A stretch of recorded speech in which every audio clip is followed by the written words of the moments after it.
bud. Hold on. Check 1, 2, check. Yeah, I can hear you. Uh, I can hear you fine. other audio devices. Sound. Low. Yep. Trying to do headphones because my Are they not working? sounds terrible.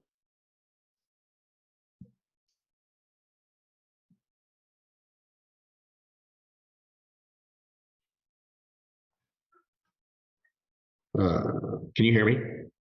Yeah. Do I sound echoey? Yeah, a little bit. Yeah, hold on.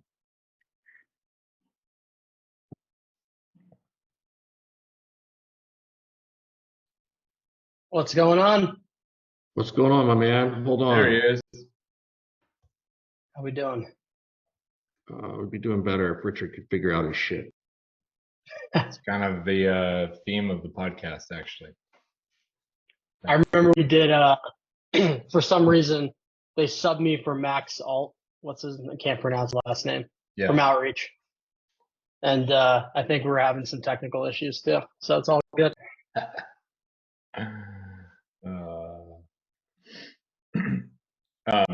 Okay. Well, Richard is trying to figure out his fucking system over there. We don't do we have like no planned set of questions. We're just gonna freestyle this the way we always do. If there's something you don't want to talk about, make sure to let us know right now so we can stay away from it. If there's something you do want us to talk about, I guess let us know that. We can kind of take the conversation that way. Otherwise, we're liable to ask whatever the hell pops into our head. I think we'll record for like 30, 45 minutes, something like that. I think it will drop next Monday. So appreciate any help sharing that stuff out. We're actually doing really well right now. Our show is starting to get twice as many downloads per episode than just a couple months ago. So it's really like trending in the right direction.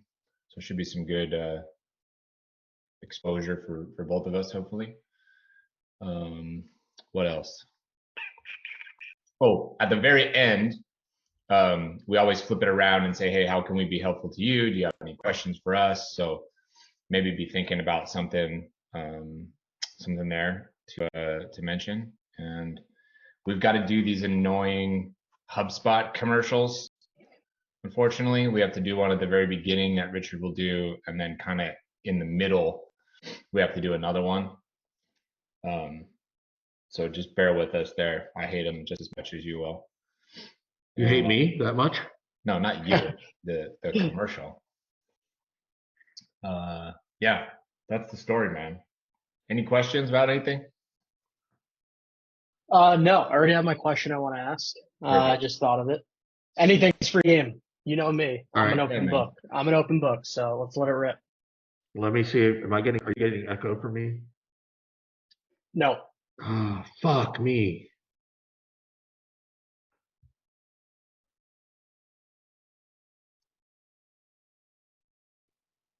Check 1, 2, check. Yes, we can hear you. No, I can't hear you.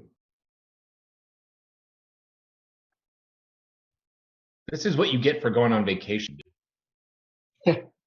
Hopefully somewhere good. Yeah, I know exactly where he is, and he's not at home, which is probably why this is all fucked up. Oh, well, while he's putzing around, Anthony, how you doing, man? Oh, Got better? You know, yeah, things are good. Started to actually have therapy in like an hour and a half. New person I'm talking to about my eating stuff, which is good. Yeah, leadership's different than being an IC, but it's fun. That's for sure. Especially at a Series A when, Yep. there's like, and the people that are leading it are like technical founders, and head of the sales team has come from marketing background. You're in my world now, dude. Yep. Welcome to hell. Yeah. It's good though. I'm learning a shit ton. So it's good. But yeah, life is good. I don't have much to complain about if I think about the big picture. How about you? I'm fucking. I'm good. You're back? Are you back? I'm back, bitches. Hold on.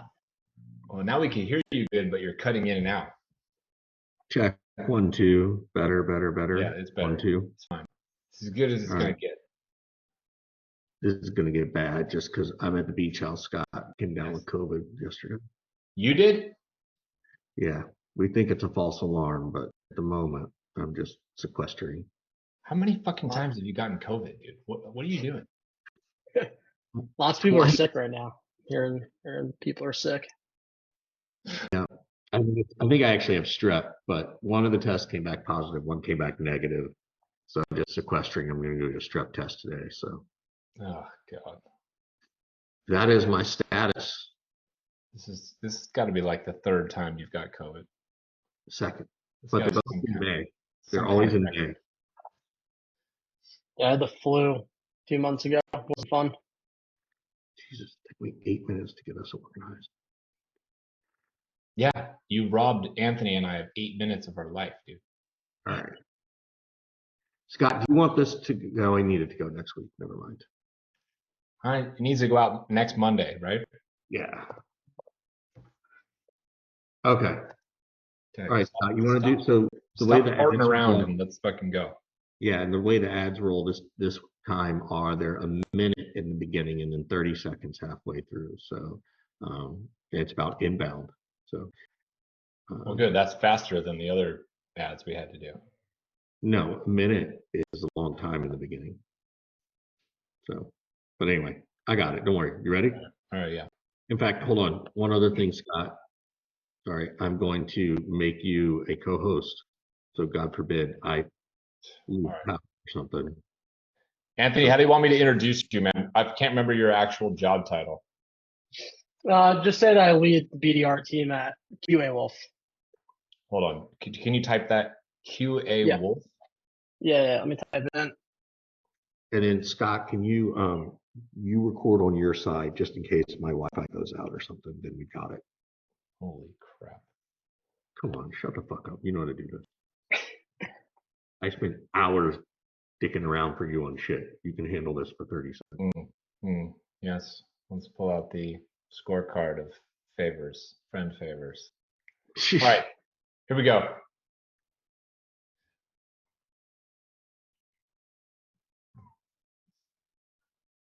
This meeting is being recorded. What's up, everybody? Welcome to another episode of the Surf and Sales podcast. I am one of your two co-hosts. I'm Scott Leese, co-founder of the Surf and Sales Summit, here with my buddy and co-founder Richard Harris, who's a little bit under the weather, but he's going to try to power through. How you doing, Richard? I'm doing all right. May have my second bout of COVID, which always seems to hit me in May. So we may have to move Surf and Sales next year from May to June or April. So Yeah, it's really sabotaging our international travel plans. I need you to stop this. I know. Break the pattern. We need a pattern interrupt on Richard's well-being. There we go.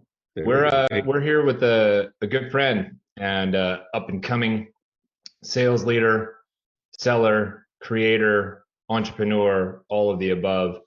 His name's Anthony Natoli. He runs the BDR team at QA Wolf, and we're going to get into some good topics with him today. But first, Richard has a special message from our wonderful sponsors over at HubSpot.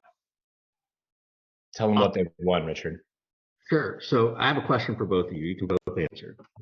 What do Reese Witherspoon, Derek Jeter, Kim Scott, Brian Halligan, and Sam Jacobs and Neil Patel all have in common? Anybody know? All of them have a birthday on May 30th. No, that's not it. Anthony? That's a good guess. Anthony, what's your guess? I have no idea. I was thinking of something with Boston, with Derek Jeter, Red Sox, HubSpot in Massachusetts, but I have no idea. Well, you're kind of close. It is Boston related. What it is These are all featured speakers at HubSpot's Inbound that's coming up in September 5th through the 8th. So apparently our friend Sam Jacobs, Scott, is now flying in rarefied air with Mr. Jeter. So we might need to try and hitch a ride on that plane. But I want to talk about HubSpot Inbound. Yes, a ton of other great speakers are going to be there. This is a place you can go and learn from the industry experts with great walkaway and practical tips that will help tackle your challenges. And the speakers are going to be great. It's going to be great instructive training and networking events. It's obviously going to be entertaining and educational, which I think is always really fun. And there's a ton of festival style stages, although I haven't seen the band list, Scott. So what was the name of your college band, Scott? Yeah, we didn't make it. I didn't get the invite to perform. What was the name of the band? I don't care if you don't. No, I don't want to name the name of the band because then 100,000 people are going to go chat GPT and Google search it, and I just don't want to relive that part of my life for the moment. But what if HubSpot Inbound says, Scott, we want you to show up and play on one of the stages? Come on, September 5th through 8th, you'd be in Boston. I'll improvise something new. The solo artist. Okay, that'll be it. It'll absolutely be Scott Leese and the Disciples of Sales. That's his new band name. So there is VIP general admission passes. So please check out HubSpot Inbound. We absolutely appreciate HubSpot for supporting us in the sales community, and hope everybody can make it out to the Inbound session in Boston, September 5th through 8th. All right, let's get on with the rest of the show, Mr. Leese. Take it away. All right, Anthony.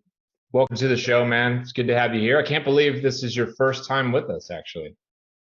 Yeah, it's a privilege to be here. I started my LinkedIn journey posting and creating a year and a half ago, and you two gentlemen were definitely some of the guys and gals I looked up to, of the folks that I wanted to be like, and so it's a full circle moment for me to be here. But yeah, I mean, I don't know if it's because I'm a Jets fan, but it took a long time to get here. But I'm excited to be sharing the space today with you guys. Well, I had to wait for the Jets to become somewhat relevant again. Is really what it was. Fair enough. Are they relevant? Yeah, they're relevant. They made some news, but we don't want to talk about that though. I can't believe it's only been a year and a half since you started creating in kind of this LinkedIn journey that you were talking about. What was the thing that finally pushed you over the edge to get started? Yeah, I think there's a few things. I'd been sitting on the sidelines for a long time on LinkedIn, learning a lot and seeing a ton of folks like you two have a ton of success on LinkedIn. And I started to see some of my peers post on LinkedIn, and I'm a very competitive person. So I thought to myself, why not me? I've had success in my career.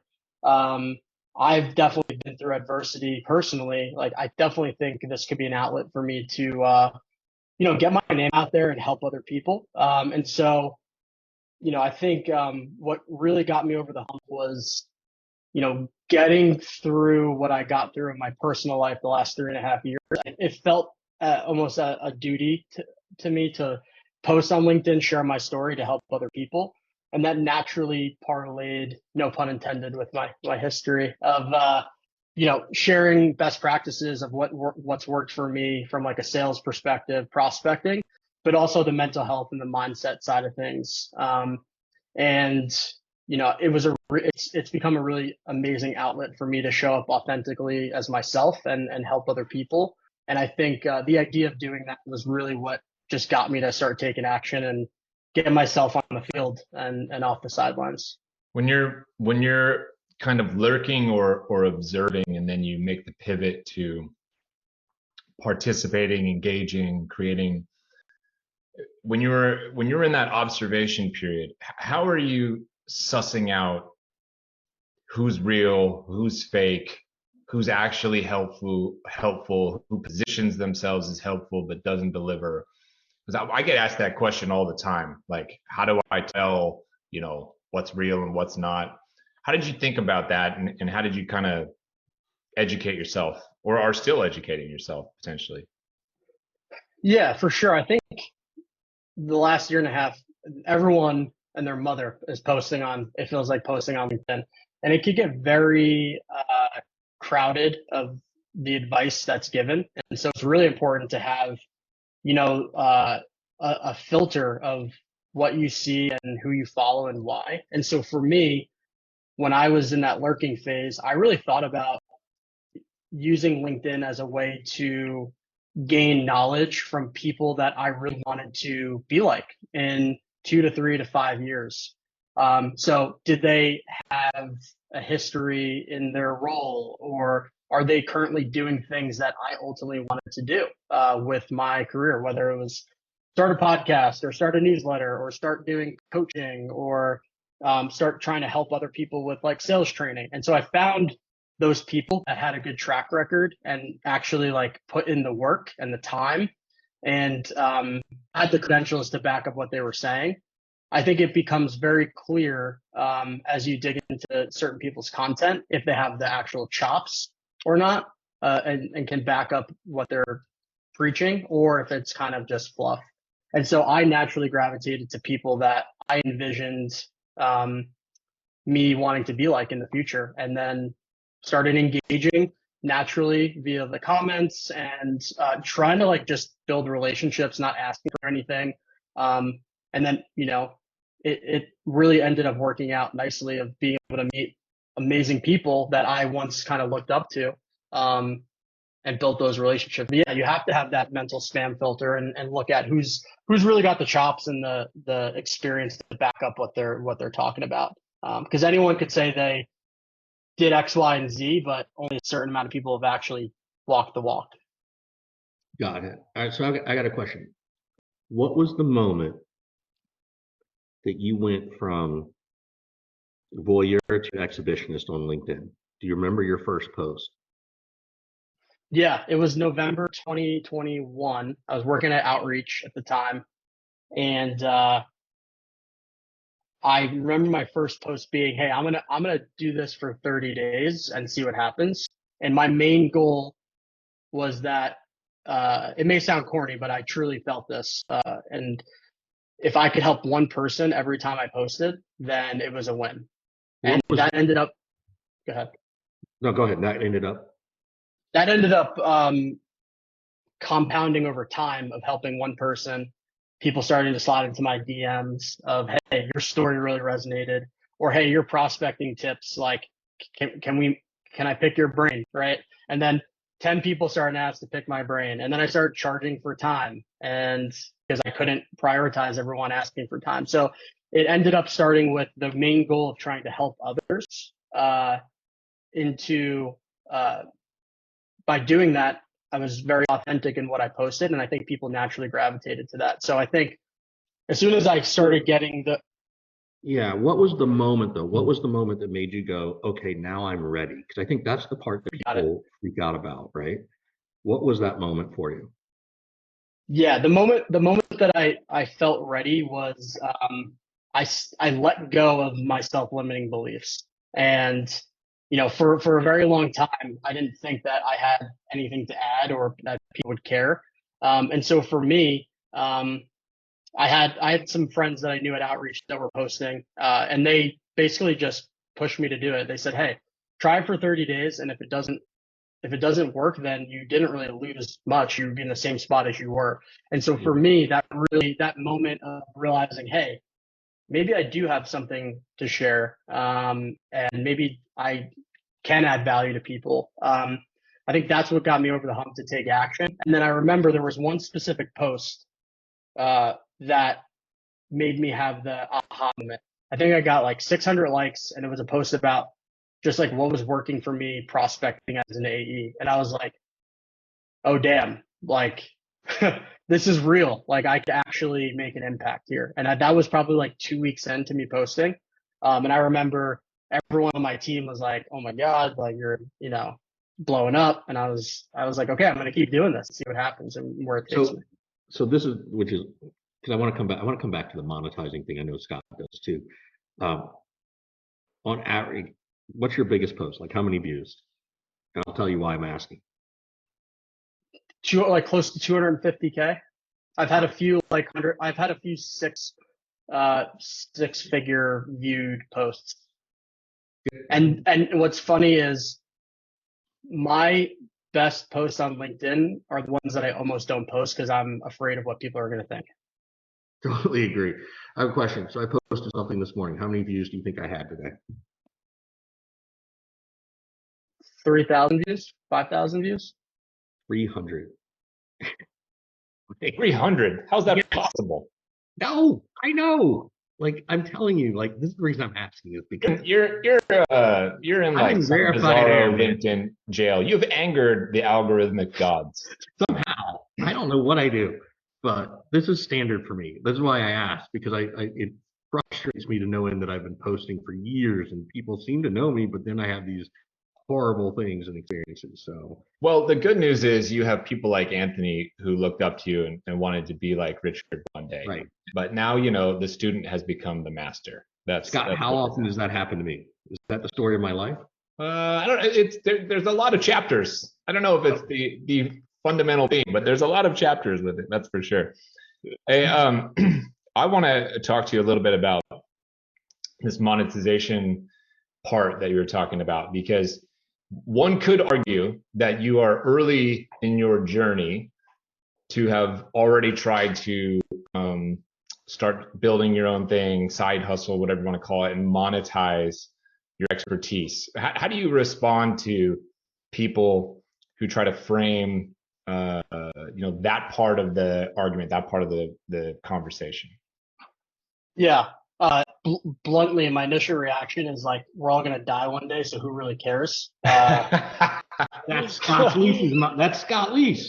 Listen. I think more people should focus on, what they're. And Scott, you've even said this to me, like over text. It's like, who cares about what other people are saying? Like, do your thing.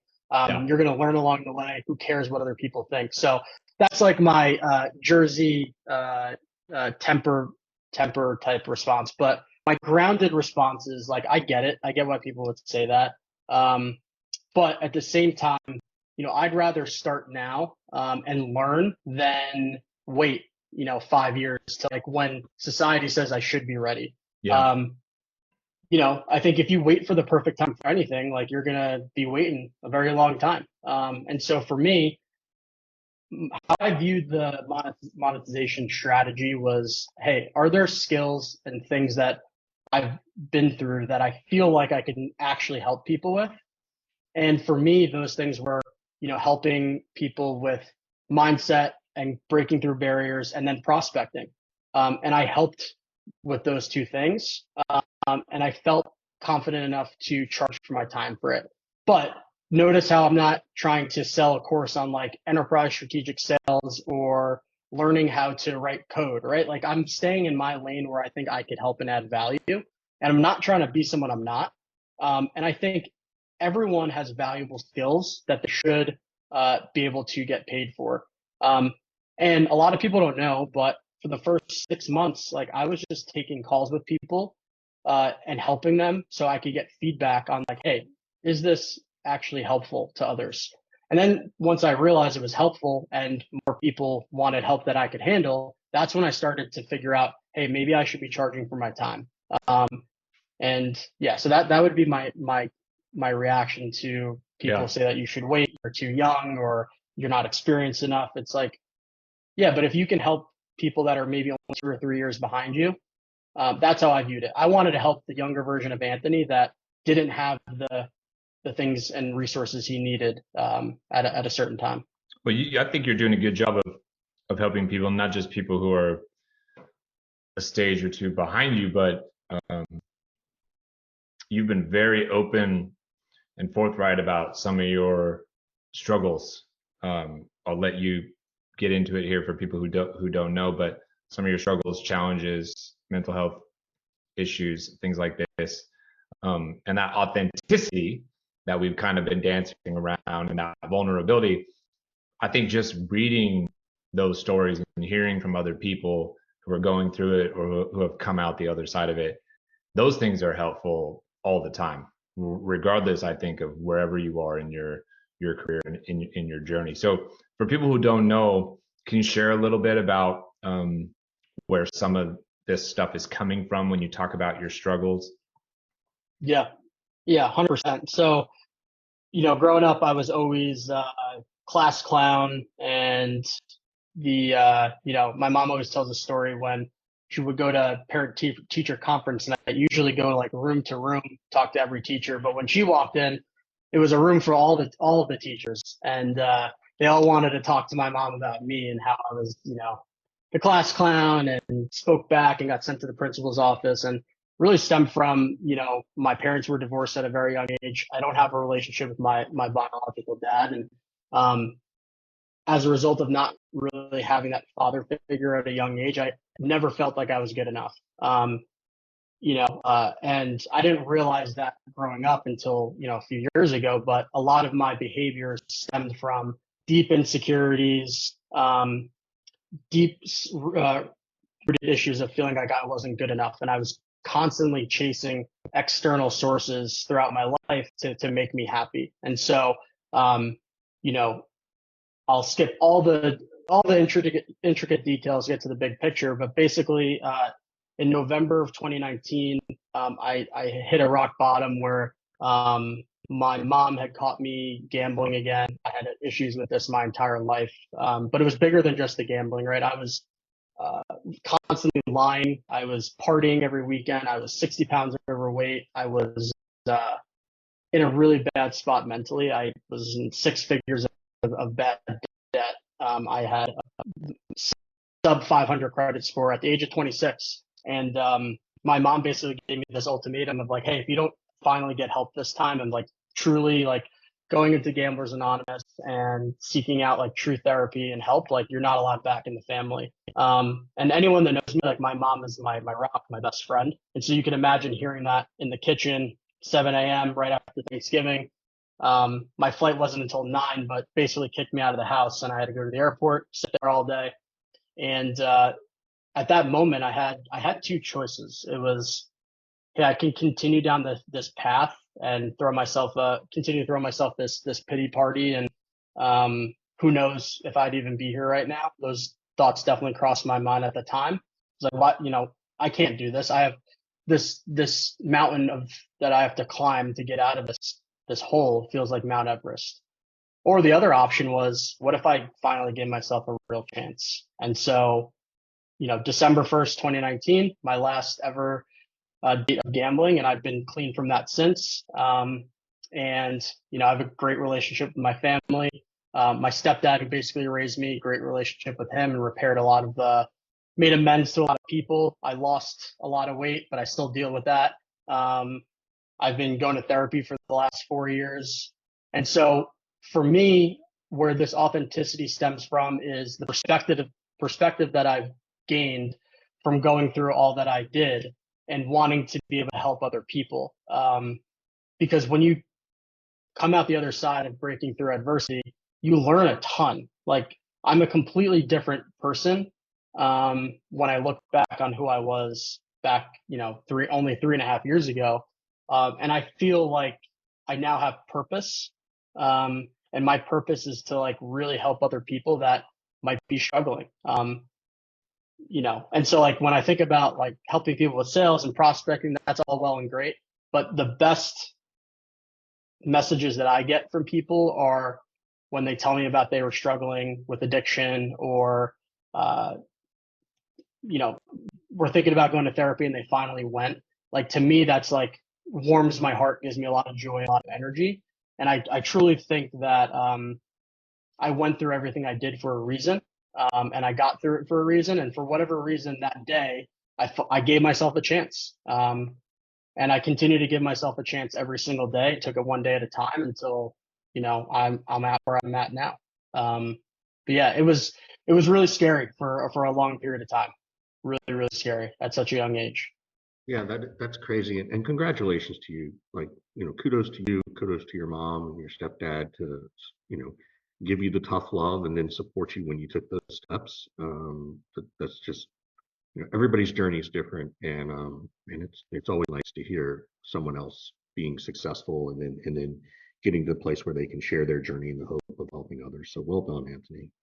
Well done. Yeah. What So I don't know. How do you get out of six-figure debt? Yeah. Well, I want to add one more thing too. I want to just make it clear that I don't have it all figured out. Like Of I'm course. dealing Sure. I'm dealing with compulsive eating disorder right now that I'm seeking out therapy for and trying to change. And so I just want to say for everyone that's listening, the problems never go away, but your relationship and the ability to deal with it does improve. And I think that's the key. And so to answer your question about how do you get out of six figures of debt, for me, I had to basically hand over the keys to like my money to someone else and realize that, hey, I probably shouldn't be trying to do this all on my own, right? So I needed to come up with a plan of where my highest interest debts were and attack those first and come up with an actual budget. And I owed people that you probably don't want to owe money to for a long time. And so I paid those people off. And, luckily I was doing well in sales, but all of my commissions were going to paying down this debt. And, for me, I luckily got to move home during COVID. I was living in San Francisco prior to that, and I was paying probably way too much money for rent. And I got to move home back to the East Coast and move in with my parents for a year. And that allowed me to pay down a ton of debt. The reality is I probably should have moved home a year earlier, but I just like wasn't ready to admit I needed help yet until it was a little bit too late. But So again, this is amazing. And again, this is where it takes a village, right? Where it's like you had the ability to move in with a family member. Not a lot of people do, right? You yeah, teased me on one thing. You had to hand over the keys. So does that mean you gave someone else control of your checking account and you got a stipend or allowance, and that's how it worked?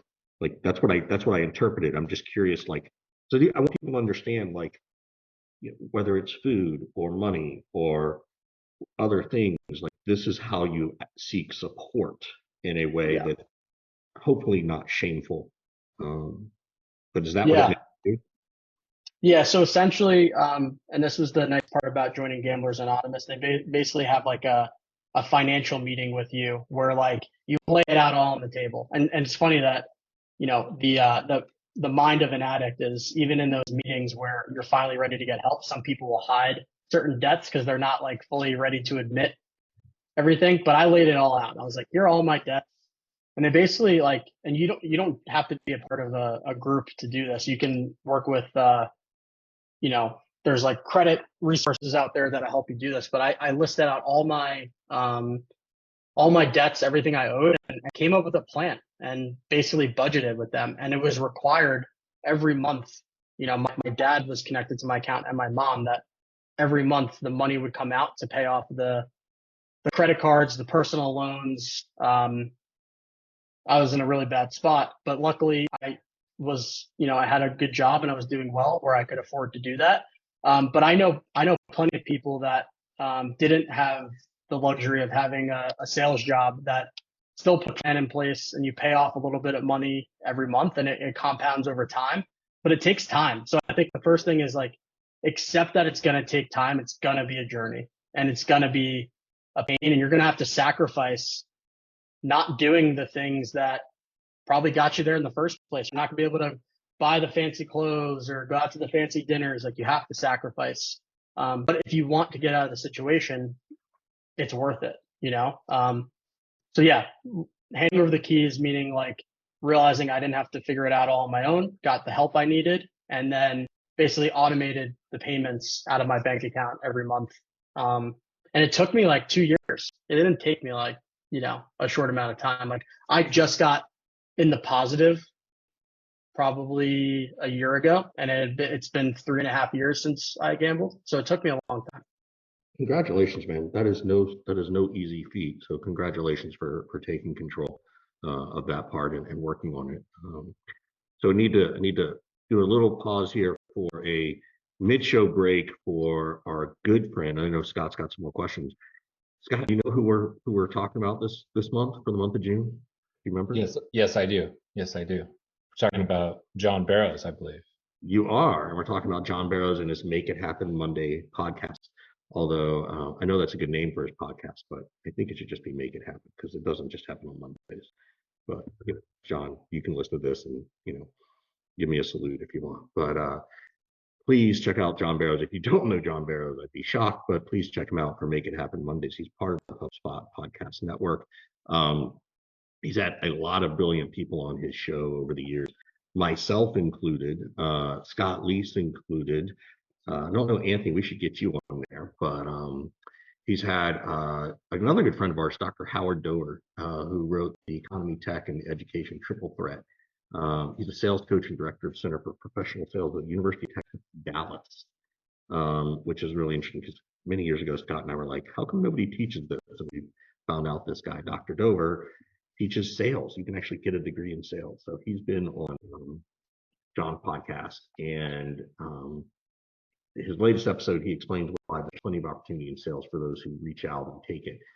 He believes that the rising interest rates, technology, and ineffective education have created a problem in sales profession, which I think we all agree. I'm less concerned about the interest rate. I think it's more about the ineffective education. But please check out John Barrows on the HubSpot Podcast Network and Make It Happen Mondays. So Anthony, we'll try to get you on there too. You should definitely get on that show. Yeah. Speaking of people that I was looking up to, I remember JB and Morgan trained my SDR team when I was a first time SDR. And I was like, those are the people I want to be like, Yep. That'd be cool. Yep, those are the people I like to be like too. So, all right, Scott, you had another question, I know. Yeah, I have a question, and as somebody who's gone through some stuff of my own, I've been asked this question once before only, and I had to really think about it. So take your time to think about it. But the question is, do you think that having an addictive aspect to your personality is a help or a hindrance to being a great seller?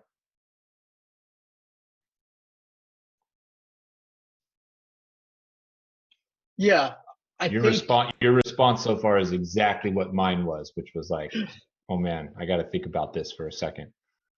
Yeah, I think it can be both. So let's talk about the parts of that might be helpful first.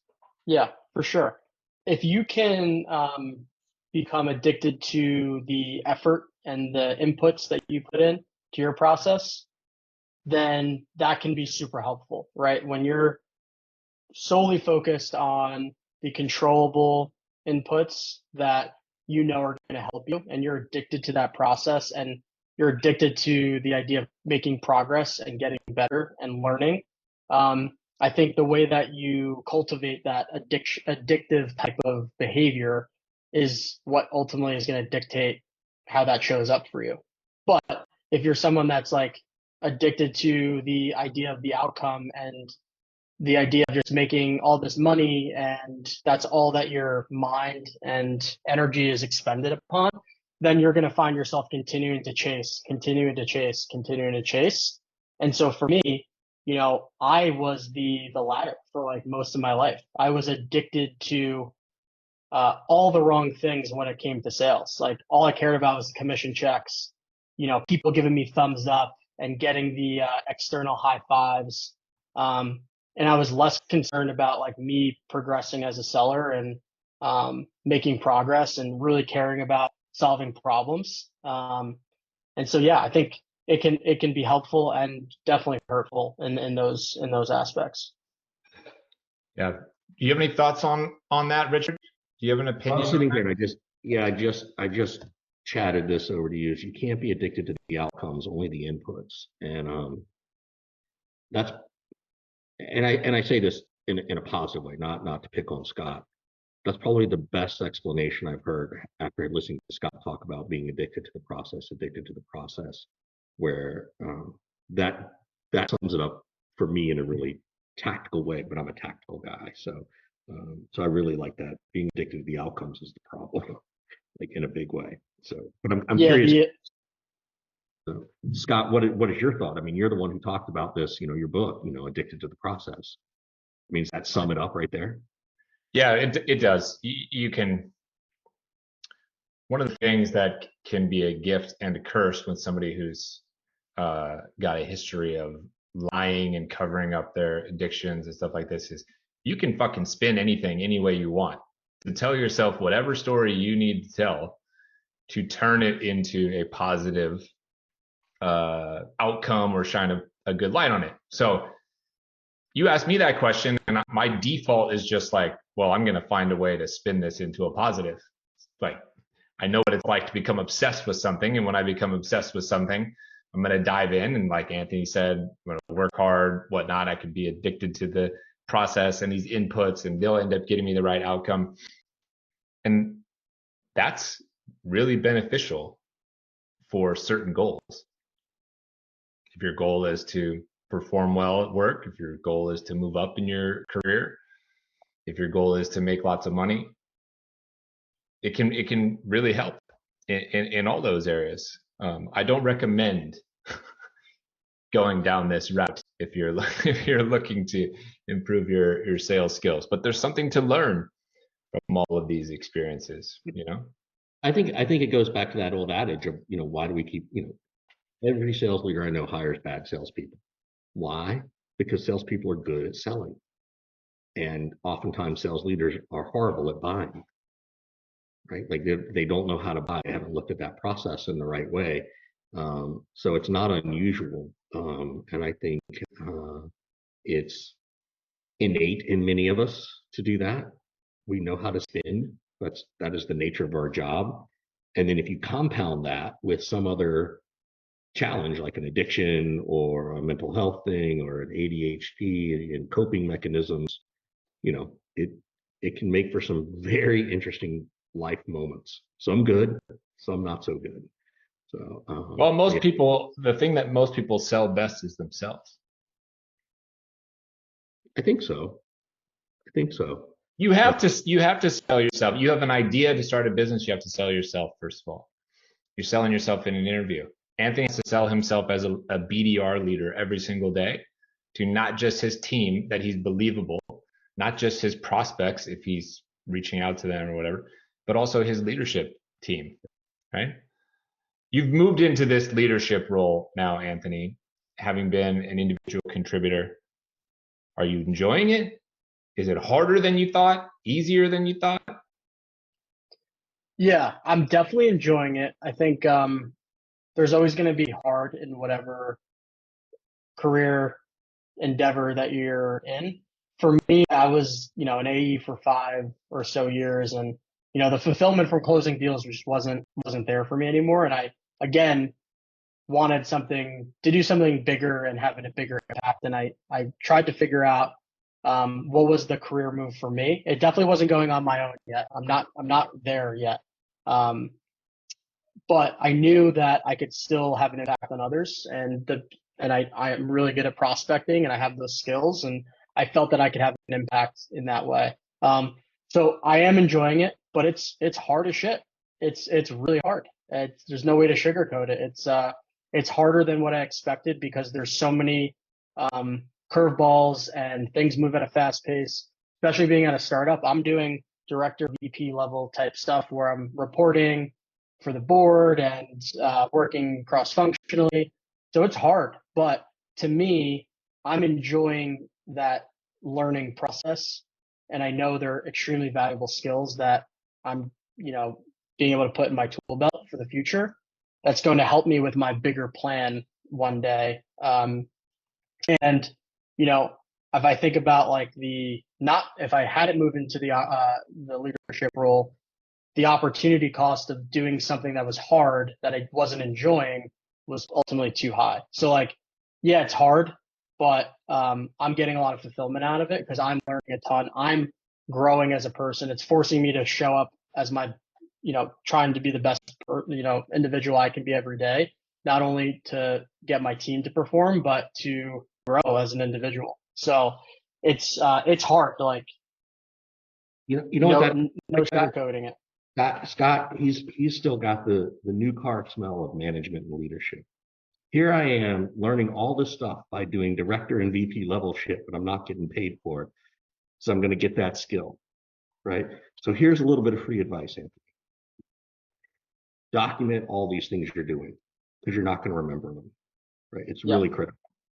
Document the number of times you present to a board, the kinds of things you present to a board. And then when time is right, with talking about your career path within your organization, being able to walk in and say, hey, it's time for me to do this. By the way, I've done all these things, and when I look at these job descriptions, I'm already doing them. Now, finding a nicer way, you wouldn't do it the way I just said it, but make sure you have that, because that's the challenge that will happen is they'll come in, Anthony, you're doing great, keep doing it, keep doing it. And then someone's going to say we need to hire someone above you. And they may, like in all fairness, at an early stage startup, they may. Make sure you understand where your value is and at least put yourself in the ring, right? You may not get it, but this is just like Scott and I say all the time, take every interview you can for as far as you can, because you don't get down to the 7th interview all the time. So you might as well do it and get the practice. So just some small career advice you didn't ask for, but document this stuff, have it so that when it is time for you to say, hey, what's my next step here at this company, you have it.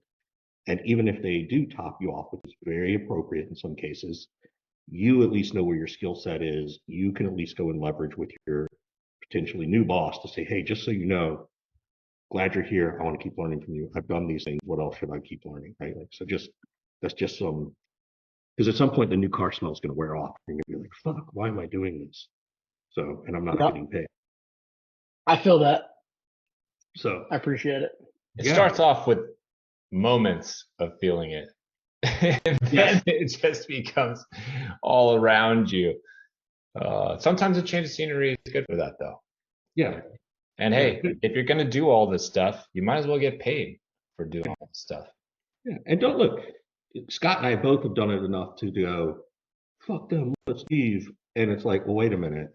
We didn't even necessarily try as best we could. And we kind of learned how to figure that piece out. So for whoever's listening, whatever, yes, we always tell you to leave, tell them to fuck off, but shoot your shot with your own company first, right? So then you got reason. We don't have a ton of time, but I'm going to ask a question. I'm going to ask for a 30-second answer from you, and then we're going to flip it and let you ask us a question. How are you? It's almost June 1st of 2023. How are you seeing, and how are you preparing your team for the AI revolution of sales? What are you doing right now, today, as you think about this? 30 seconds. For me and my team, what we're doing right now is we're not trying to have AI write emails for us or do cold calls for us, but we're trying to use AI to optimize parts of the process where it makes sense. So thinking about, account research to find relevant information about accounts or prospects that relate to the problems that we solve. And then obviously trying to automate steps within our outreach process where we can. But the biggest thing for me is I'm a big fan of the human element, so being part of how you put together an email or a call. But I think there is parts of AI that help optimize individuals to get better at their job. I think the one scary thing to me about AI is that humans are inherently lazy as it is, and I'm afraid that if people try to lean into AI too much, they're just going to depend on it and they're going to forget about the effort it actually takes to be successful. So I'm trying to remove that idea from my team and still have them realize it takes a bit of human effort to, be successful in the role. Yeah. So I guess this is a loaded question because I wanted to answer it myself because that's how selfish I am. But because I just had this conversation today with somebody and they blew my mind with it. It aligns with everything you're saying. So while I'm talking, you can think about a question to ask us. Essentially, the sales role with AI is equally generative as the machine itself, because as we ask the AI to do things, we learn from that too. So we also get smarter, which is cool. In the sales role, and this was the word they used, was we're going to have to be, for lack of a better phrase, sales prompt engineers.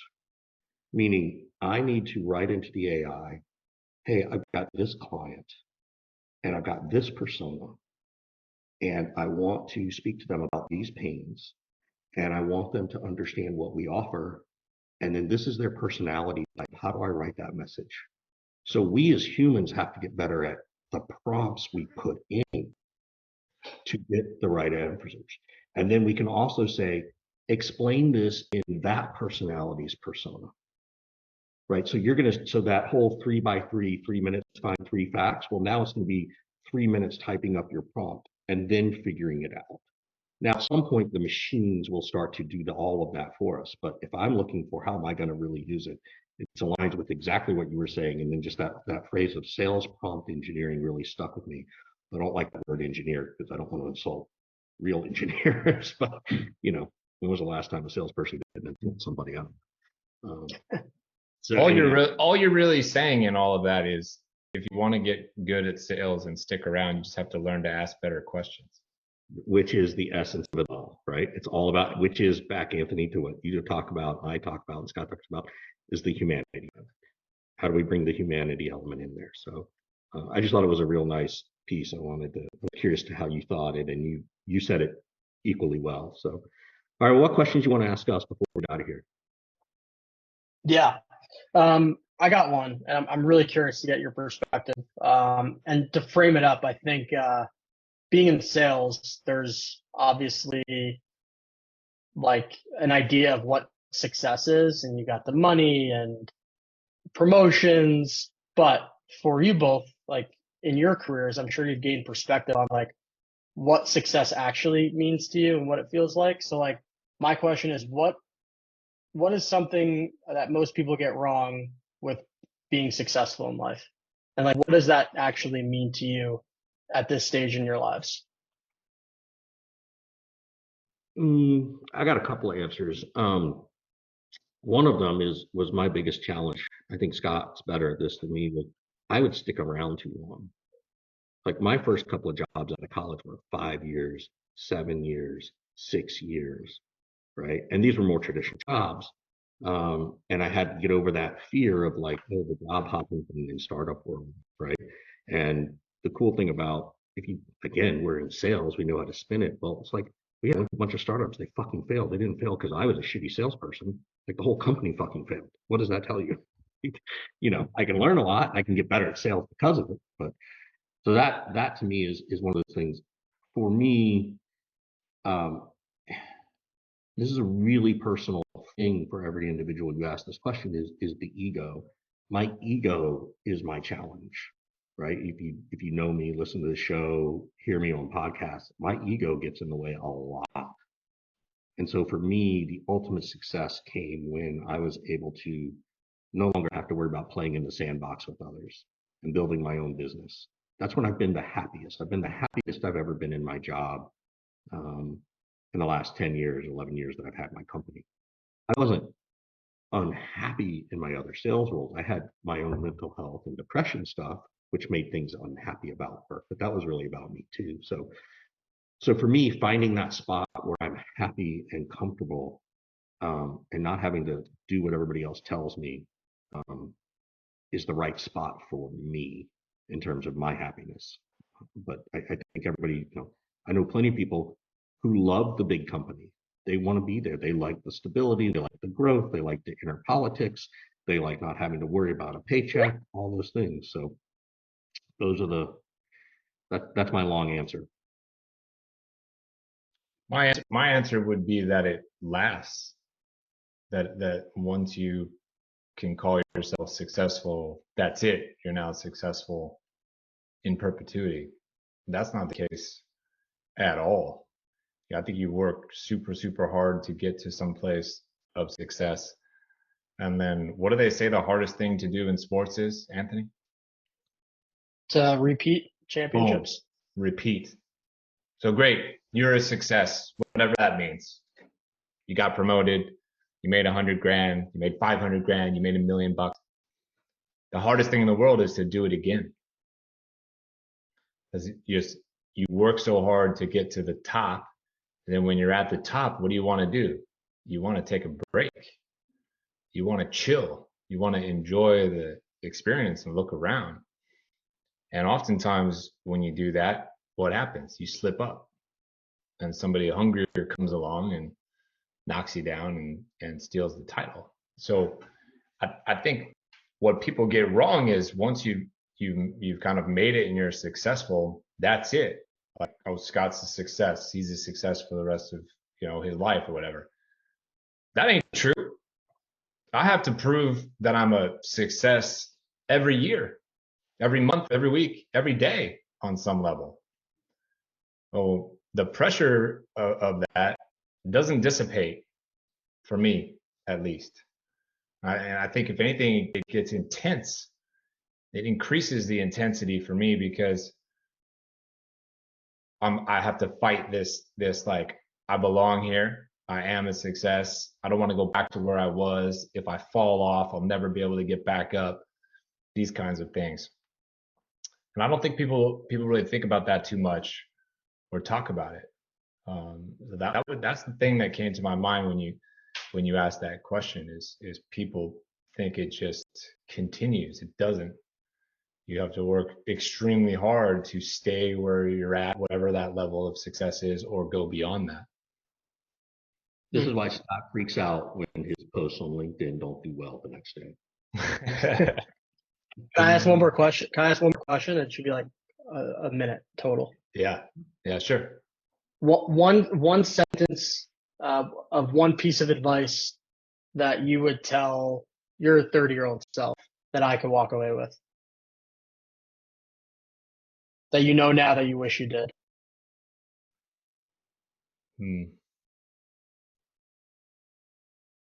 Don't try to do everything by yourself, which we've already talked about in various capacities, but you can extend that to, I'm trying to learn how to be a better sales leader. Go talk to people who are sales leaders. I'm trying to be an entrepreneur. Go talk to people who are entrepreneurs. I'm trying to get my personal affairs in order. Go talk to somebody to help you get your personal affairs in order.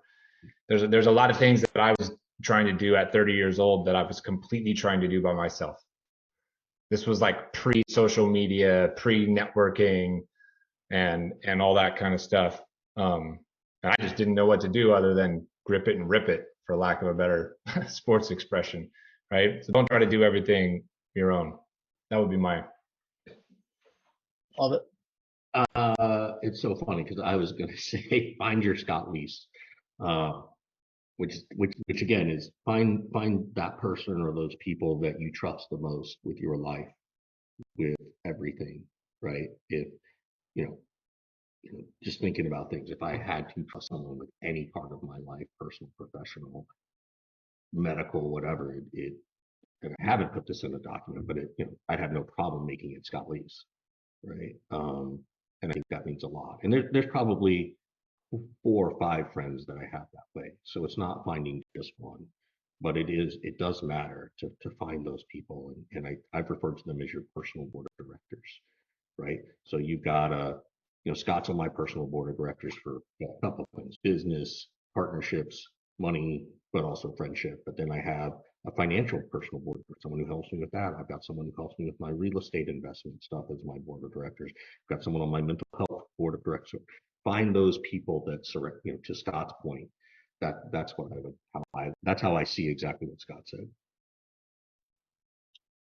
Love that. All right, bud. We appreciate you spending some time with us, man. Good luck with everything. Where's the best place for people to reach out to you? LinkedIn? LinkedIn's fantastic. Perfect. Anthony Natoli, everybody. We'll see you next time on the Surf and Sales podcast. Thanks, everybody. See you guys.